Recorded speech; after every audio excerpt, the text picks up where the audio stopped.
Bea Cukai kini menjadi sorotan masyarakat. Pasalnya banyak oknum petugas Bea Cukai yang dinilai memberikan pelayanan kurang baik terhadap masyarakat.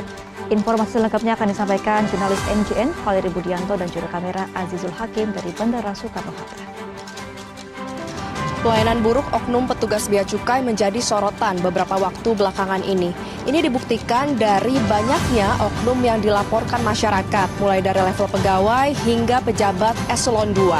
Aksi mereka terbongkar pasca kasus yang menimpa Rafael Alun yang akhirnya merembet pada maraknya cuitan yang viral di media sosial, di mana warga ini mengaku kerap kali mendapatkan pelayanan yang kurang baik, tak hanya dari oknum petugas Bea Cukai, melainkan juga oknum dari Ditjen Pajak di sejumlah daerah. Ada beberapa kasus yang viral, salah satunya diawali dari cuitan Fatima Zahra Tunisa yang mengaku ia diwajibkan untuk membayar pajak piala senilai 4 juta rupiah. Padahal piala tersebut merupakan hadiah yang ia peroleh karena berhasil menang lomba nyanyi di Jepang. Bahkan sebelum ia diminta untuk membayar 4 juta rupiah, mereka juga meminta agar Fatima ini bernyanyi di depan oknum petugas Bea Cukai agar mereka menilai apakah memang Fatima ini bisa bernyanyi dan layak untuk menerima hadiah tersebut.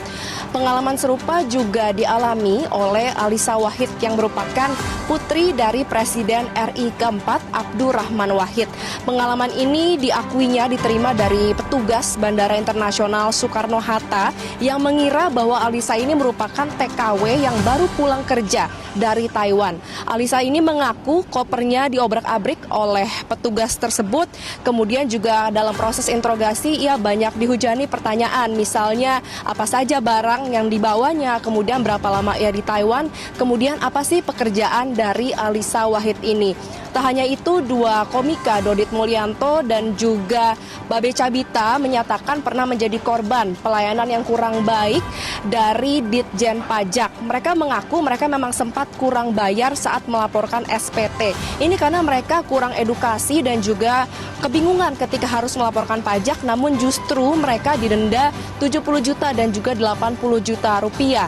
Keduanya mengaku sudah mengajukan permohonan pengurangan dan juga penghapusan denda, namun ditolak. Masih banyak kasus lain yang menunjukkan buruknya pelayanan oknum petugas Ditjen Pajak dan juga oknum petugas Bea Cukai.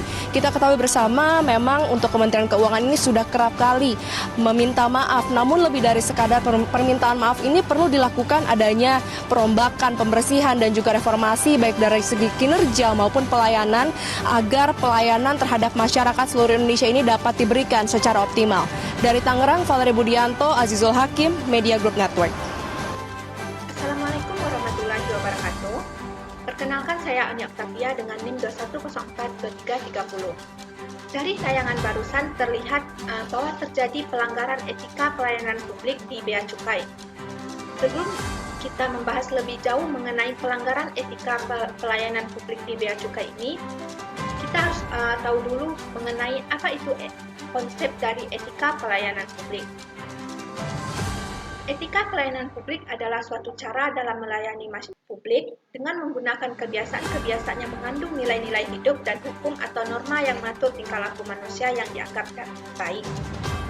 Dalam pelayanan publik, etika diartikan sebagai filsafat moral atau nilai dan disebut juga dengan professional standard, kode etik atau right rule of conduct. Aturan perilaku yang benar, yang seharusnya dipatuhi oleh pemberi pelayanan publik. Hierarki etika pelayanan publik. Pelayanan publik mempunyai 4 tingkatan etika, yaitu yang pertama, etika atau moral pribadi, yaitu pengaruh yang orang tua, keyakinan agama, budaya, adat istiadat, dan pengalaman masa lalu. Kedua, etika profesi, yaitu serangkaian norma atau aturan yang menuntun perilaku kalangan profesi tertentu. Ketiga, etika organisasi, yaitu serangkaian aturan dan norma yang bersifat formal dan tidak formal yang menuntun perilaku dan tindakan anggota organisasi yang bersangkutan. Keempat, etika sosial, yaitu norma yang menuntun perilaku dan tindakan anggota masyarakat agar keutuhan kelompok dan anggota masyarakat selalu terjaga dan terpelihara. Contoh pelanggaran etika pelayanan publik. Yang pertama, adanya ketidakmerataan maupun diskriminasi dalam pemberian pelayanan publik yang diberikan kepada masyarakat. Salah satu contohnya yaitu masih adanya diskriminasi pada pelayanan publik biasanya sering terjadi pada kelompok rentan dan penyandang disabilitas. Kedua, masih banyak terdapat birokrat yang menunda atau mengulur waktu dalam proses pelayanan yang mengakibatkan pelayanan publik yang diakses masyarakat menjadi tidak tepat waktu.